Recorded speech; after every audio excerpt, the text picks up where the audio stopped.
Olá, bom dia. Hi people, hi guys. Tudo bem, gente? Segundona. Vamos aqui de Mahalila. Vamos para os nossos 8 minutos de Mahalila. Óbvio que jamais serão 8 minutos apenas. E vamos sempre nas bênçãos de Kali. Hello, good morning. Good morning for me. Good afternoon for you. Hare Krishna, Hare Hare. My friends from India, meus amigos da Índia, eles sempre eles vêm aqui prestigiar as lives. É muito legal isso, muito gostoso. Essa conexão é muito gostosa. Ok, como eu ia dizendo, sempre nas bênçãos de Ma Kali. Jai Ma, Jai Ma. Vocês já sabem, dear, I'm from Brazil and I cannot talk now. This is my work time now, okay? I'm from Brazil. Eu perdi o que eu estava falando. Tá. Essas lives sobre o Mahalila, obviamente, são sobre, né? Sempre sobre o meu lila, meu jogo, meu Mahalila, meu grande jogo, minha vida, né? Então são sempre insights fortes, lindos, sobre a minha própria experiência nesta remanifestação, na terceira dimensão.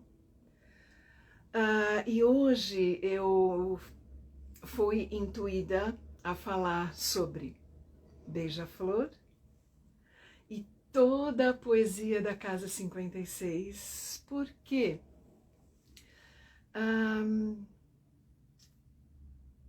num dos meus atendimentos individuais, claro, em uma das minhas sessões da semana passada, houve um evento, como sempre nos atendimentos, muito interessantes. Nós já estávamos ali há mais de 3 horas conversando. Para você que quer, né, um atendimento individual, uma leitura, né, dar uma olhadinha no mapa do seu agora, lembra sempre de, quando for marcar comigo, poder reservar pelo menos 3 horas do seu tempo, do seu precioso tempo, porque a gente não fica menos de 3 horas conversando. 3 horas, no mínimo. E nós já estávamos lá há 3 horas e 15 minutos, falando sobre o exato instante, o mapa, a vida, o lila daquela pessoa. E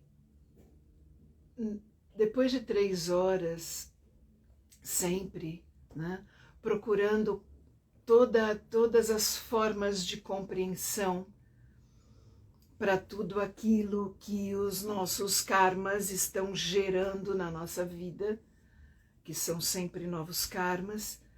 Então, fica cansativo no sentido de que o emocional ali está agindo, o emocional, o intelectual, a gente começa a se dar conta de que todo o nosso conjunto de corpos realmente está atuando ali, buscando entendimento, buscando compreensão. E já naquela altura, depois de 3 horas de muita conversa, de muitas lágrimas, de muitos risos, né? A pessoa cai na casa 56, o dado a leva, o dado kármico, o agente kármico estabelecido no momento a leva para a casa 56. Eu estou aqui com o tabuleiro sempre. A casa 56 do tabuleiro é a casa das vibrações originais, é a casa das vibrações perfeitas, é a casa do som sagrado, é a casa do Om. é a casa do Om, né? Então, naquele momento, aquilo foi circunstancial, aquele momento da leitura foi lindo, foi transcendente, foi necessário, como tudo é, né? Então, nós paramos naquele momento e eu sugeri à pessoa que fechasse os olhos por um instante e que juntas nós externássemos o mantra Om. E foi o que fizemos. Inspiramos juntas e nos alinhamos completamente naquele momento a todo o universo. Bom dia, Silvia. Nos alinhamos naquele momento a todo o universo e entoamos o mantra, né? E depois de 3 horas e 15 minutos de atendimento, repito, houve mais uns 3 movimentos e ela fechou o jogo, a pessoa fechou o jogo, sempre muito entre aspas, né? Explicando sempre que fechar o jogo é compreender algo muito importante, obviamente que naquele momento precisa ser compreendido, e que de preferência a gente instale esse átomo de compreensão em nosso jardim do coração e que a gente leve isso para a vida, né? E a partir dessa compreensão a gente comece a operar novos movimentos, para que a gente comece a recalcular a nossa rota, modificar o andamento da nossa vida através de novos karmas, claro, de novas ações. E quando a gente... O que o beija-flor tem a ver com isso, né? A palavra beija-flor em inglês, por exemplo, é hummingbird. Hummingbird. Quem me conhece bem sabe que eu sou apaixonada pelos beija-flores, pelos hummingbirds, e que os beija-flores, eles conversam comigo muito através de sonhos vívidos, né? Os beija-flores, eles me avisam sobre muitas coisas, eles me dão um toque sobre minhas novas atitudes frente a certos desafios na vida. Os beija-flores vêm à minha varanda, mesmo eu morando no 12º andar. Quantas vezes eu não solicito um sinal do universo, quantas vezes o meu coração não pede um sinal e o beija-flor vem e sorri para mim e faz os seus voos multifacetados, multidimensionais ali na minha frente, né? E isso na hora me responde a todas as minhas perguntas. E esse contato que eu tenho é muito íntimo, muito sublime, muito maravilhoso com os beija-flores. E o som do Om, ele se equipara a esse hum, hum, hum, o verbo sussurrar em inglês, o verbo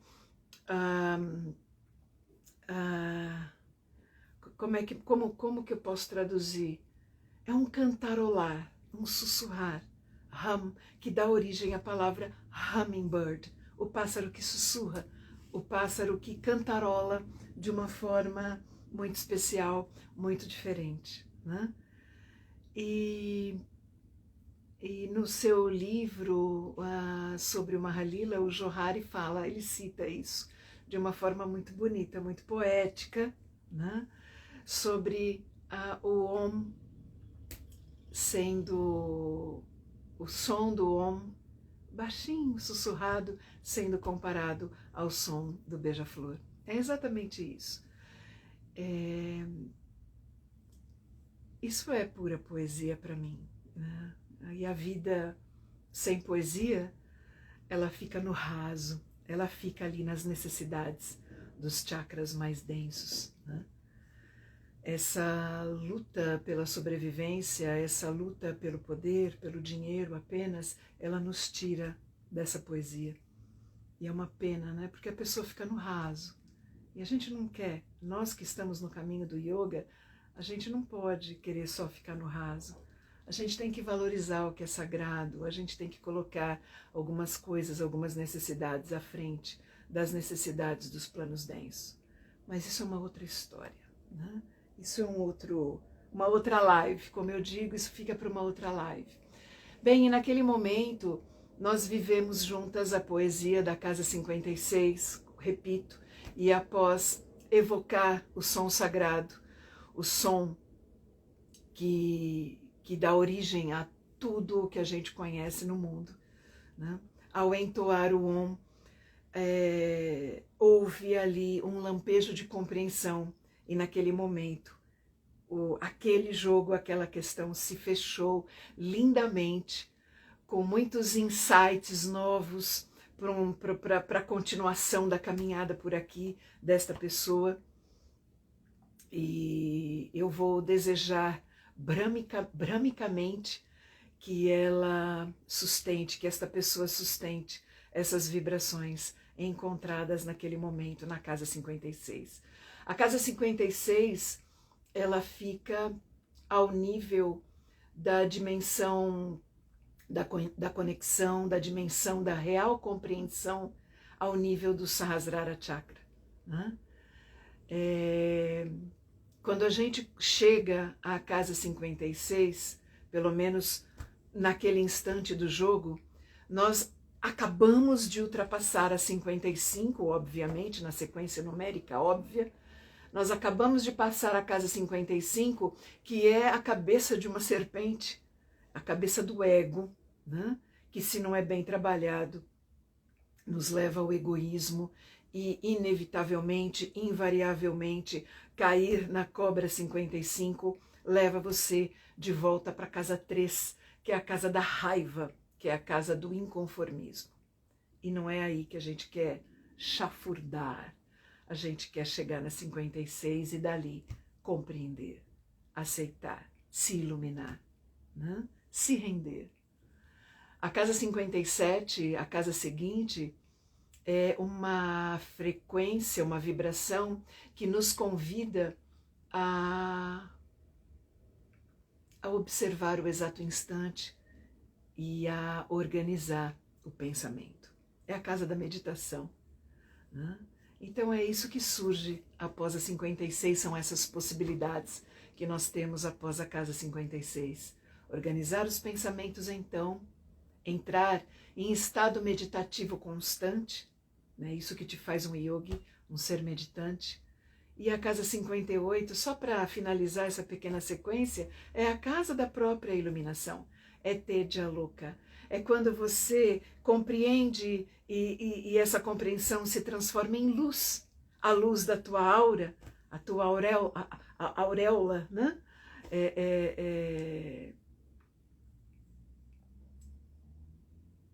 É isso que pode ser o resultado.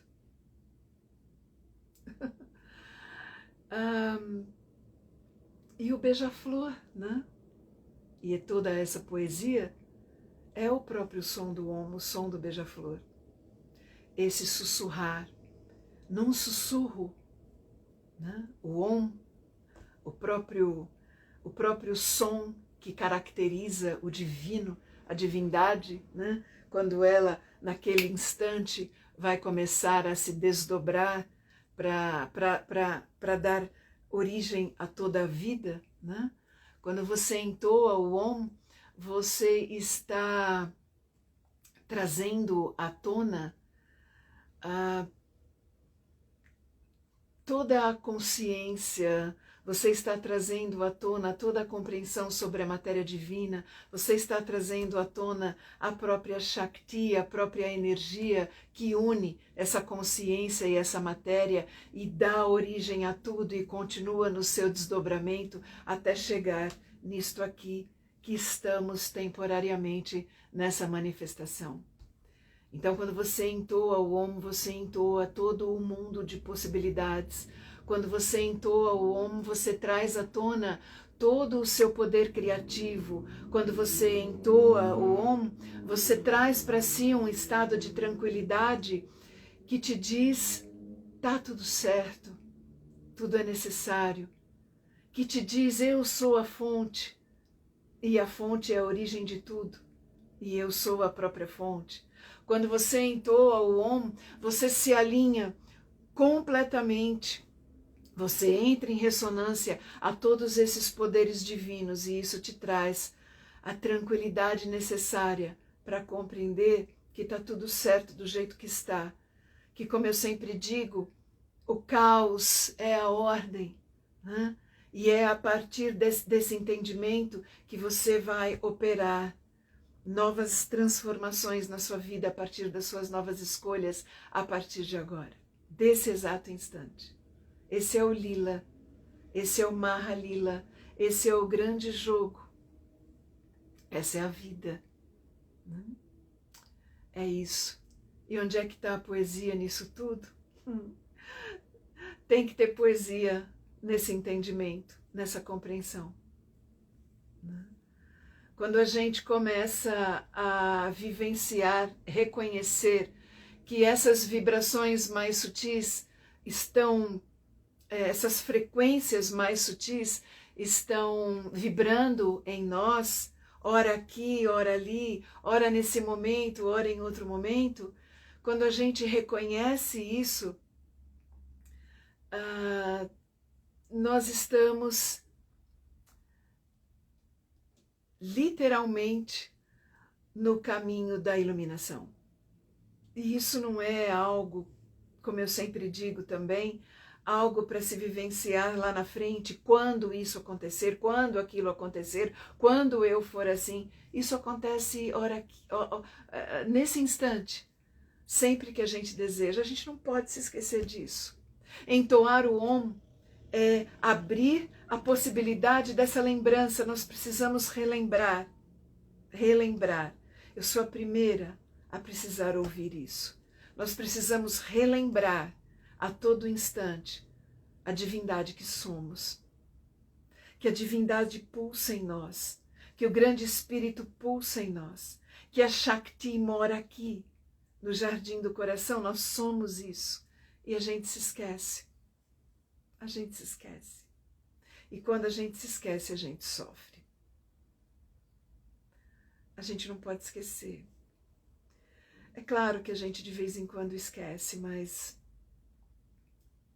E a gente entra em estado de dúvida, a gente começa a duvidar. Esse é o momento, então, de entoar o Om, com conhecimento de causa, verdadeiramente, e voltar para a nossa própria natureza divina sempre que a gente precisar, ou seja, a todo instante.